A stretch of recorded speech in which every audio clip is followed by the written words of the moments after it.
Hello everyone, welcome back to our channel Login Assist. In this guide video, I will show you how to create group chat online. So first of all, open the Line application. You can see over here Line application has been opened. Initially, you'll be led to the home interface. So if you want to create the group chat, tap on the chats option that you can see at the bottom.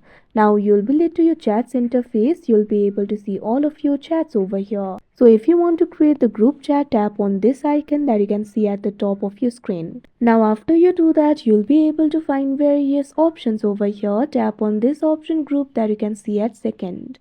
Now after you do that, you'll be able to choose the friends to add to your group. You'll be able to see all of your friends over here. So simply tap on the friend that you would like to add.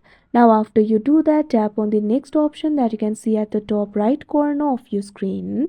Now you'll be able to set up your group profile. You can enter the group name if you want. For that, simply tap on the field of the group name. After you do that, give the name to your group. Likewise, you'll also be able to upload the profile photo for the group. For that, simply tap on the photo that is selected right now. Now you'll be able to see various profile icon over here. You can also open the camera or select the photo from your gallery, or you can also simply tap on any group profile icon of your choice. Now tap on the right icon. Now what you have to do is tap on the create option that you can see at the top right corner of your screen. Now wait for a while. Now you can see over here the group has been created. So like this you'll be able to create the group. So that is how you create group chat online. I hope you found this video helpful. Thank you for watching. Make sure to like, share and subscribe to our channel.